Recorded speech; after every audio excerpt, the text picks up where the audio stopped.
এখন থেকেই যা গরম শুরু হয়েছে আর কিছুদিন পর মনে হচ্ছে তো দাবাদহ শুরু হয়ে যাবে। এই গরমের উপযুক্ত একটা সজনে ডাঁটার নিরামিষ ঝোলের রেসিপি তোমাদের সঙ্গে শেয়ার করব। আলু বেগুন ডাঁটা বড়ির ঝোলটা একঘেয়েমি বোর লাগে। আজকে একটা স্পেশাল মশলা বানাবো, সেই মশলাটা অল্প একটু ছড়িয়ে দিলেই না এই সিম্পল তরকারিটাও অসাধারণ লাগবে খেতে। তাহলে কি সেই স্পেশাল মশলা? 5 ফোড়ন। 5 ফোড়ন তো আমরা ডাঁটার তরকারিতে বা যে কোনো নিরামিষ তরকারিতে ফোড়ন দিই, কিন্তু কিভাবে 5 ফোড়নটাকে আরও ভালো করে স্মেল বা গন্ধ আনা যায়? এর অ্যারোমাটা তখনই বেরোবে যখন 5 ফোড়নটাকে শুকনো কড়াইয়ের মধ্যে একটু রোস্ট করে নেওয়া হবে। 1/2 চামচ 5 ফোড়ন, 2টো শুকনো লঙ্কা আর একটা তেজপাতা শুকনো কড়াইয়ের মধ্যে কিছুক্ষণ ভেজে নাড়াচাড়া করে নেব, দিয়ে মিক্সিং জারের মধ্যে দিয়ে একটা গুঁড়ো মশলা বানিয়ে নেব। 5 ফোড়ন থেকে যখন খুব সুন্দর একটা অ্যারোমা বেরোবে আর কড়াইয়ের মধ্যে চটর পটর একটু আওয়াজ হবে, তখন বুঝতে হবে ভালোভাবে কিন্তু ভাজা হয়ে গেছে। কড়াই পরিষ্কার করে 2 চামচ সর্ষের তেল গরম করে বড়িগুলো ভাজতে দিয়ে দিলাম। এগুলো কিন্তু কলাইয়ের ডালের বড়ি। বড়িগুলো লাল লাল করে ভেজে তুলে নেব। এই বড়ি দিয়ে ডাঁটা আলু বেগুনের ঝোল তো এমনিই খেতে ভালো লাগে, কিন্তু তার উপরি পাওনা এই 5 ফোড়নের স্পেশাল মশলাটা অল্প একটু ছড়িয়ে দিলে না, তার ফ্লেভারে এক থালা ভাত সবাই খেয়ে নেবে। দেখো বড়িটা ভাজা হয়ে গেল। এই তেলটার মধ্যেই বেগুন ভেজে নেব। এই বেগুনগুলো ভাজতে না একদমই তেল লাগে না, আমি আর এক ফোঁটাও তেল দিইনি। অল্প একটু নুন দিয়ে বেগুনটা এই তেলের মধ্যেই ভাজা হয়ে গেছে। অল্প একটু নুন দিয়ে কিছুক্ষণ নাড়াচাড়া করে নেব, আর মিনিট 2 মতো ঢাকা দিয়ে রাখলেও বেগুনটা কিন্তু সুন্দরভাবে নরম হয়ে যাবে আর খুব তাড়াতাড়ি ভাজা হয়ে যাবে। বেগুন ভাজতে গেলে আমরা মনে করি অনেক তেল লাগে, একদমই না। অল্প তেলে নুন দিয়ে যদি বেগুন ঢাকা দিয়ে রাখা হয়, একদমই বেশি তেল লাগে না। অল্প তেলের মধ্যেই কিন্তু বেগুনটা সুন্দরভাবে ভাজা হয়ে যায়। নুন দিয়ে একটু এপিটোপিট করে মিনিট 2 মতো এটাকে ঢাকা দিয়ে রেখেছিলাম, আর দেখো ম্যাজিক, বেগুন কিন্তু ভাজা হয়ে গেছে। আর অল্প তেলে ভেজেছি বলে বেগুন যে পোড়া পোড়া হয়েছে এমনটাও না, ভেতর থেকে একদম নরম তুলতুলে হয়ে সেদ্ধ হয়ে গেছে। এবার বেগুনগুলোকেও তুলে নিচ্ছি। কড়াইয়ের মধ্যে এবার দিয়ে দেব সর্ষের তেল। যেহেতু ফোড়নটা আমি ভেজে সবার শেষে ইউজ করব, তাই এখন আর কিছু ফোড়নে দিচ্ছি না। এখানে 2 চামচ মতো সর্ষের তেল গরম করে নিলাম। গরম করে নিয়ে এবার যে সবজিগুলো কেটে রেখেছিলাম সেগুলো একে একে দিতে থাকবো। তেলটা ভালো করে গরম করে নেওয়ার পর দিলাম 2টো মিডিয়াম সাইজের টমেটো। এই নিরামিষ সজনে ডাঁটার তরকারির মধ্যে কিন্তু টমেটোটাই হচ্ছে মেন মশলা, কারণ বেশি কিছু বাটা মশলা একদমই পড়ে না। আর আমি এই যে ঝোলটা বানাই একদম সিম্পলভাবে বানাই, বাটা মশলা দিই না। আমরা তো সবাই জানি গরমকালে ধনে গুঁড়োটা খাওয়া খুব দরকার, যেটা পেট ঠান্ডার আগে। জিরে গুঁড়ো অল্প পরিমাণে দিই, ধনে গুঁড়ো দিয়েই আমি ঝোলটা বানাই। একটু অল্প নুন দিয়ে দিলাম যাতে টমেটোটা খুব ভালোভাবে গলে যায়। বাস, টমেটো কিছুক্ষণ নাড়াচাড়া করে নিয়ে লম্বা লম্বা করে কেটে রাখা ডাঁটা আর আলু দিয়ে দিলাম। ডাঁটা খেতে আমার বেশ ভালো লাগে, এই জন্য বেশ অনেকটা পরিমাণেই ডাঁটা দিয়েছি। আর বাজারে তো এখন প্রচুর পরিমাণে ডাঁটা পাওয়া যাচ্ছে।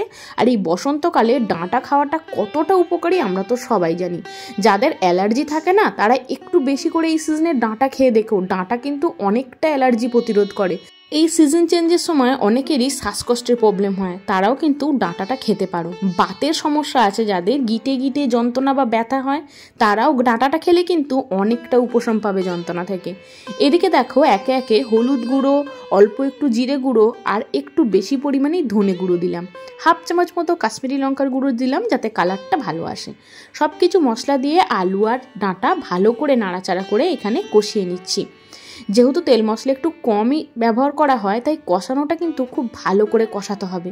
দেখো আলু ডাঁটা সব ভালো করে কিন্তু একটু নাড়াচাড়া করে কষিয়ে নিচ্ছি। কিছুক্ষণ এটাকে ঢাকা দিয়ে দেবো, যাতে, যেহেতু ডাঁটাটা একটু কাঁচা আছে, আর অনেকে ডাঁটা সেদ্ধ করে তারপর ঝোল বানায়, সেক্ষেত্রে কোনো উপকার হয় না। ডাঁটা এরমভাবেই যদি ঝোলটা বানাও না, ডাঁটার যে সত্ত্বটা সেটা কিন্তু ঝোলটার মধ্যেই থাকে, সেটা খাওয়া ভীষণ উপকারী। কিছুক্ষণ ঢাকা দিয়ে রেখেছিলাম, বেশ আলু আর ডাঁটাটা কষা কষা হয়ে গেছে। চলো এবার দিয়ে দিই গরম জল। হ্যাঁ, অবশ্যই কিন্তু ঝোল বানানোর সময় এখানে গরম জলটা দিও। ঠান্ডা জল ঢেলে দিলে কিন্তু তরকারির স্বাদ একদমই নষ্ট হয়ে যায়।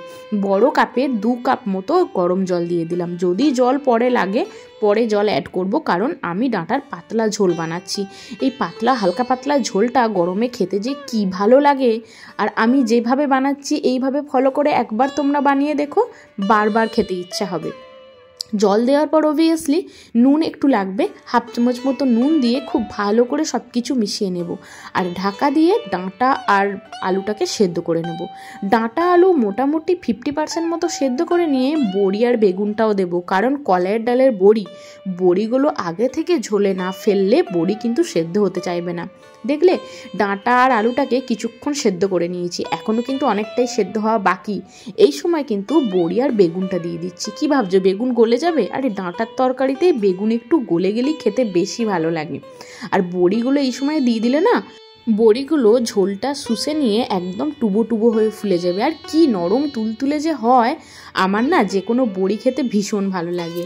শুক্তোর বড়ি আমি তো বেছে বেছে খাই, শুক্তো বা এই ডাঁটা আলু বেগুনের বড়ি খেতে আমি প্রচণ্ড ভালোবাসি। এদিকে আলু ডাঁটা বড়ি সব কিছুই কিন্তু দারুণভাবে সেদ্ধ হয়ে গেছে। দেখো দেখাচ্ছি, আলু একদম নরম হয়ে গেছে। নরম হলে কি হবে, জলটা যে অনেকটা টেনে নিয়েছে, আমার তো একটু পাতলা ঝোল পছন্দ হয়, সেক্ষেত্রে কি করব, গরম জল আরও একটু দিয়ে দেবো। গরম জল দিয়ে একবার ভালো করে ফুটিয়ে নেব। দেখলে এই রকম পাতলা ঝোল হলে ভাত দিয়ে মাখিয়ে খেতে দারুণ লাগে। আর এই যে সেই ম্যাজিক মশলা, 5 ফোড়ন, তেজপাতা, শুকনো লঙ্কা ভেজে গুঁড়ো করে রেখেছিলাম, এই মশলাটা ছড়িয়ে দেওয়ার পর কি যে দুর্দান্ত একটা অ্যারোমা বেরোচ্ছে। তোমরা যদি একবার মশলাটা না ভেজে বাড়িতে এইভাবে তরকারিটা বানাও বুঝতে পারবে না। সবশেষে হাফ চামচ চিনি, সব কিছু সেদ্ধ হয়ে যাওয়ার পরই কিন্তু চিনিটা দিও, তাহলে আর কোনো সমস্যা হবে না। চিনি আগে থেকে দিলে সবজি সেদ্ধ হতে চায় না। মশলা দিয়ে চিনি দিয়ে যদি এখানে নুন লাগে নুন আরেকটু দিয়ে দিও। 2-1টা আলু আমি গেলে দিচ্ছি, কারণ একটু মাখো মাখো হলে বেশ ভালো লাগে। এদিকে বেগুন আর আলুটাও একটু মাখো মাখো হয়ে যাবে আর পাতলা ঝোল থাকবে। এইভাবে খেতে কিন্তু দুর্দান্ত হয়। আর তোমরা এইভাবে অবশ্যই, এই সিজনে তো ডাঁটা প্রত্যেকের বাড়িতে রান্না হবে। আমার কথা মতো এইভাবে 5 ফোড়ন একটু রোস্ট করে মিক্সিং জারে গুঁড়ো করে নিয়ে মশলাটা দিয়ে দেখো, কি যে দুর্দান্ত স্বাদ হয়, না খেলে তোমরা এর টেস্ট বুঝতে পারবে না। ঝোলটা কিন্তু টকবক করে একবার ভালো করে ফুটিয়ে নেব। যেহেতু মশলা দিয়েছি, টকবক করে ফুটিয়ে নিলে না মশলার অ্যারোমাটা পুরোটা চলে যায়। যদি নুন লাগে এই সময় কিন্তু আরেকটু তোমরা নুন দিতে পারো। ঝোলটা টকবক করে ফুটিয়ে নিচ্ছি। আমার মনে হয়েছিল নুন একটু লাগবে, 1 চিমটে মতো নুন এখানে আমি অ্যাড করে দিলাম। চলো ভালো করে ফুটিয়ে নিয়েছি। এবার আমরা গরম গরম এই ডাঁটার ঝোল ভাত দিয়ে খেয়ে নেব, দুর্দান্ত হয়। আর এইভাবে অনেকে নিম ঝোল খায়, সেম প্রসেসে বানিয়ে নিম পাতাটাকে শুকনো খোলায় রোস্ট করে নিয়ে যদি উপর থেকে ছড়িয়ে দাও, তাহলেই নিম ঝোল তৈরি হয়ে যাবে। নিম ঝোলের রেসিপিও খুব তাড়াতাড়ি তোমাদের সঙ্গে শেয়ার করব। তো দেখো ডাঁটার রেসিপি আমাদের একদম রেডি হয়ে গেছে। পাতলা পাতলা ডাঁটার ঝোল দুপুরের লাঞ্চে গরম ভাতে মেখে খেতে জাস্ট দুর্দান্ত লাগে। এইভাবে একবার ডাঁটার রেসিপিটা বানিয়ে দেখো আর আমাকে কমেন্ট সেকশনে জানিও তোমাদের কেমন লাগলো। ভালো লাগলে লাইক করো, ফ্রেন্ডস ফ্যামিলির সঙ্গে শেয়ার করো। সবারই জানাটা খুব দরকার যে কী স্পেশাল ম্যাজিক মশলা যেটা দিয়ে ডাঁটার তরকারি দুর্দান্ত স্বাদ হয়। তাহলে আজ আসি।